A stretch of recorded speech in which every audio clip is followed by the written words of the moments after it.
let's slot the glucose in. Okay, so now you will have a clear picture of what we have been discussing. So let's solve this first. In a normal person, the plasma glucose should be less than 200 milligram per deciliter. Okay, please remember this value. Fasting glucose is around 100. So if you after a 6 to 8 hour fast go and check your blood glucose levels, it should be around 100. Okay, and that's 100 milligram per deciliter, and it's considered normal. When you have a meal, this glucose can raise normally to 180, 190. Anything which is less than 200 is good. You're good. However, if you have, as you'll see in diabetics, you have even the fasting glucose. It's more than 200 milligram per ml. So this is a problem. Okay, moving along. So plasma glucose is less than 200, which is normal. At this plasma level, the tubular load is calculated. Now remember that this is the GFR, as you know, and this is 1 milligram per ml. So we are going for ml, not deciliter. So 100 milligram per deciliter basically means 1 milligram per ml. Okay.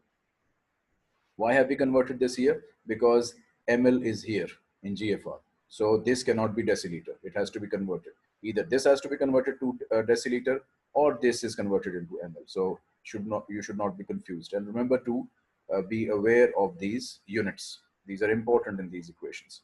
So tubular load also comes to be 125 milligram per minute. Okay, this is the tubular load. So what you have is you have 125 milligram of glucose entering into the tubular fluid in a minute, right? What is this? The transport maximum. Transport maximum is basically the upper end, the top capability of the glucose transporters in the PCT. So 375 milligram per minute means that if you were to increase the tubular load, this one here, to up to 375 or round about 375 milligram per minute, you will not have a problem. Not much of a problem. You may have some glucose seeping through the PCT, because literally 375 is not, biological systems don't always follow exact arithmetics. Okay, so you may have a person whose transport maximum is say 370, 372, 374, and then you even have differences within nephrons. So some nephrons are big, with bigger, larger PCT, more transport proteins. Okay, some nephrons are smaller, lesser transport proteins. Okay, so this is an average value. So around below 375 milligram per minute tubular load, things are honky-dory, no problems, and things are getting reabsorbed, all of it. By things I mean glucose. Glucose is being reabsorbed. So TM of glucose once again is 375 milligram per minute. A figure, a statistic that you need to be very clear about. Now we solve the glucose intolerant or the diabetic person. What happens to these values here? So you see that plasma glucose is always high. Okay, so the plasma threshold, which was less than 200, has been overwhelmed. It's more than 200. Plasma threshold check. Tubular load now calculated as 250 milligram per minute, which is now the renal threshold. So now you understand that at plasma glucose of more than 200, the tubular load becomes 250 and more, and more, which is the renal threshold for tubular fluid, tubular load for glucose. At this tubular load, glucose will appear in the urine. Why would it appear in the urine? Because at this tubular load, so 250 milligram per minute, if you add to your tubular fluid at the PCT, this will overwhelm the transport maximum for some of your nephrons, I beg your pardon, and all of them will be overwhelmed above 375 milligram per minute. This point, why have we differentiated between some nephrons and the others? will come in when we look at the graph. For now, just remember that there are differences in the size of nephrons, the size of the PCT, and hence the number of transport proteins in the larger nephrons as compared to the smaller nephrons. So above 375 milligram per minute, all types of PCTs of all types of nephrons are overwhelmed. Okay. Okay, so we have done this. Now, this is the main graph that needs to be understood. Remember, if you get a question on glucose reabsorption in your SEQ, you will be required to make this graph. Uh, and there's a very straightforward way of remembering how to plot this graph, and I'll tell you along the way how to do that. Now, basically, you are looking at, well, let's always first look at the axes, the y-axis and the x-axis. You see that along the x-axis, he has shown plasma glucose concentration. So the plasma is represented along the x-axis, while the y-axis can be read in any way. It depends on which curve out of the three, the red, the blue, or the green. Which one are you looking at? Are you looking at filtered glucose, i.e. the load? Are you looking at the reabsorption of glucose, or are you looking at the excretion? All of them have been given as a time function, milligram per minute. The plasma glucose concentration is milligram per deciliter. Okay, right. So let's first get rid of the simplest curve, the filtered load, the red line, the straight line. So as you increase the plasma glucose along the x-axis, you see that the filtered load increases. This is where the normal stuff, this is the normal, this is around 100-ish, okay, or a bit more above 100 plasma glucose, and you have this at this point you have the filtered load of we discussed this. It should be about 125 at 100 and should be above, slightly above 125, above 100 milligram per deciliter of glucose. And as you increase the tubular load, you increase the filtered load. Okay, so as I beg your pardon, as you increase the plasma glucose concentration, you increase the load, the glucose load in the filtrate, and it keeps on going. It's an exponential. It's a direct proportion between the amount of glucose in the plasma and the amount of glucose that comes in the tubule. It's a no-brainer. It's a simple thing. Things get tricky when you look at when you look at the reabsorptive curve, which is the blue curve, blue or whatever this color is. It's blue. Okay, so you see that as soon as you start increasing the plasma glucose concentration, the filtered load obviously increases. Okay, and this is where things are normal. So about right here, you have the reabsorptive curve, and everything is nice and everything is being reabsorbed. But as you move along, right about here, you have a threshold. So this is the plasma threshold, and we discussed it's 200. Okay, so below 200, it's a straight line. Whatever you have given to the tubular fluid at whatever plasma value, the whole thing has been taken care of. It has been reabsorbed. It's not flattened. It's a straight line. It's reabsorbed. But above 200, right here, above 200, the curve starts to dwindle. It starts to go away from the red curve. So the filtered load now is such that the reabsorption is not keeping pace with it. As you see that it's now turning to the right, and there is this roundish thing, by the way, called SPLAY, and this is one of the ways of asking this question: why is there a SPLAY in the reabsorptive curve of glucose? We'll talk about this. So there is a SPLAY, the rounding of the curve, and then you have flattening of the curve. It flattens out. Okay. So once again, before the start of the SPLAY, before the threshold, the plasma threshold, which translates into a renal threshold of around 250-ish, as you can see here, right? This is the plasma threshold. This is the renal threshold, the tubular load at which the plasma threshold corresponds to, around 250. Uh, Beyond that, this straight this straight curve starts to deviate from the straight line, uh, gets to the roundish form here, and then start of the splay is about right about here, and then the whole thing gets rounded, and here it basically stops playing, quote unquote, and becomes a straight line. So before the splay, everything was reabsorbed. During the splay, something funny happened. We'll talk about that. And after the splay, nothing is reabsorbed. Whatever glucose now you are filtering is basically being excreted. Okay. So before I explain the reabsorptive splay here, let me discuss and just get this out of the way. The excretion curve, the last curve here. So the green curve is the excretion curve. You will notice that green curve is starting from here. It's not starting from zero, and it's rather obvious. You do not give out glucose in the urine normally, so it's absolutely out of any possibility that you will have any sort of green curve or excretion of glucose at your normal glucose level and normal tubular load and normal reabsorption, etc.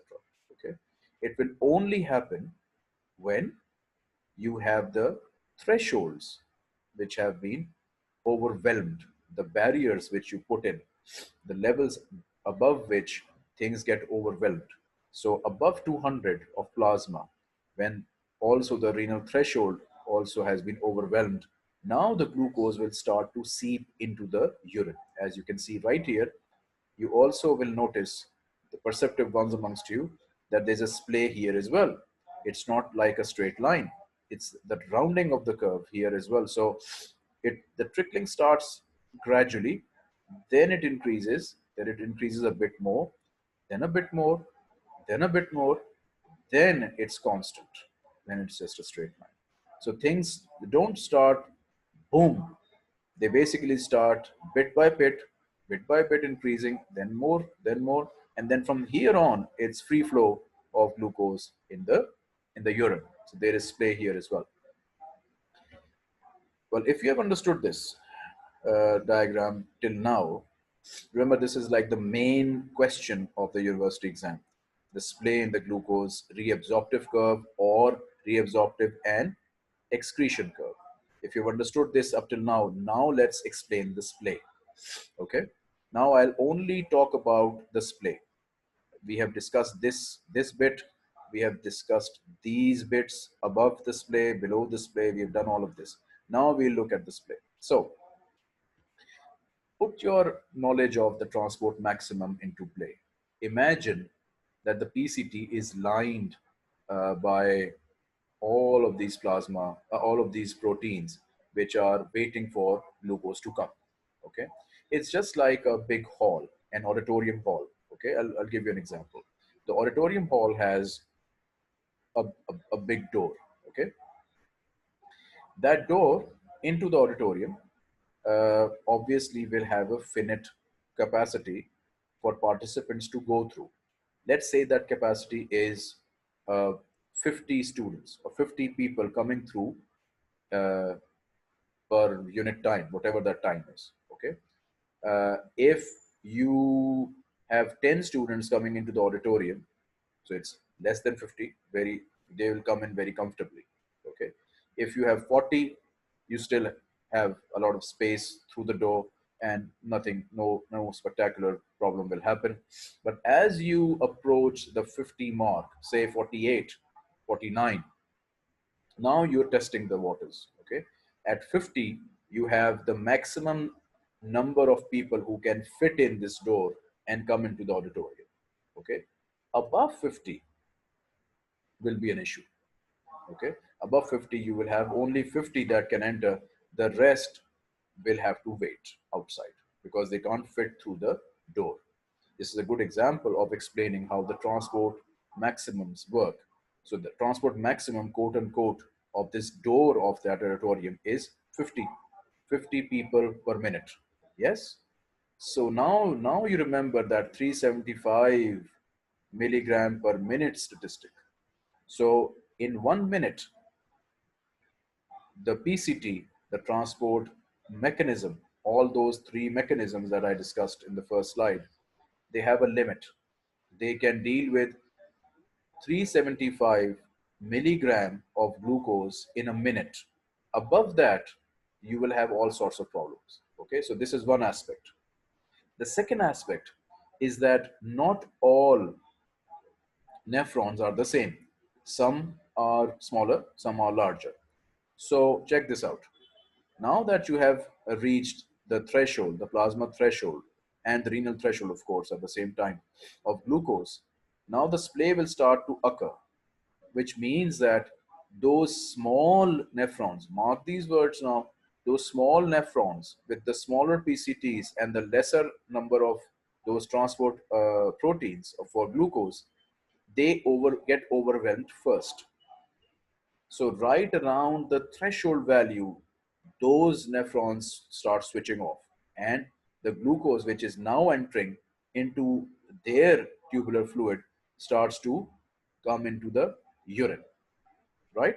So this is where transport maximum for those nephrons has been achieved. Hence, you see the deviation of this reabsorptive curve slightly now to the right. Okay, the rest of the nephrons, the ones with bigger size and bigger PCTs, they still are fighting the good fight.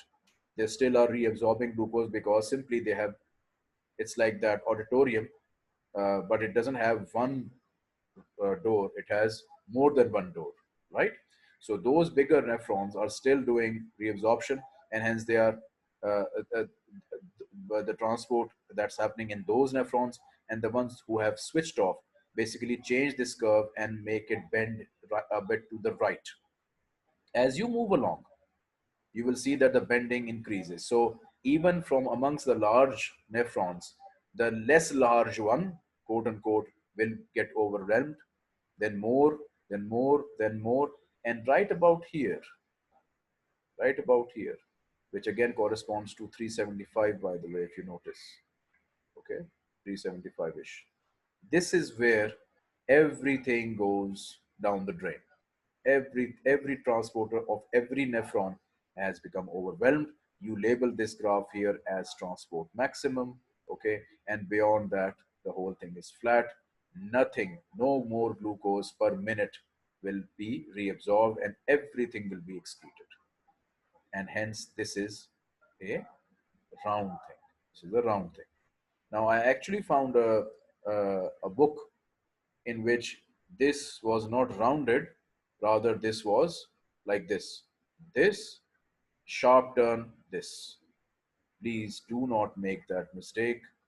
I have no idea why that book, which is a very reputable book, by the way, extensively referred in these lectures, I will not name it, of course, gave this rather simplistic, or I would say erroneous uh, graph.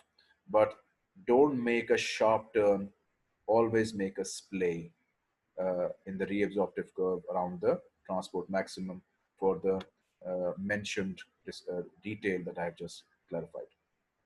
Okay, once you have understood that, just take this curve, the splaying here. So when you look at the excretion curve, you see that there's a very humble start to it. This is basically represented here. Represented are those small nephrons which got overwhelmed in the beginning of the transport maximum for glucose, and they started to dish out the glucose in urine. So glucose will come in the urine right about the threshold, uh, because those smaller nephrons now have already become overwhelmed, and as the tubular load even increases more and more and more beyond this value, you will have more nephrons which are overwhelmed, and they'll start giving out their glucose in the urine, and you'll have this gradually increasing, almost uh, a mirror of this play you will have in the in the excretory curve, and right about here, when you have the transport maximum that has been achieved, you will have a free flow of glucose in your urine. Okay, so all of the glucose comes in the urine. So this is an explanation of these three curves and the very important splay in the reabsorptive curve and the excretory curve.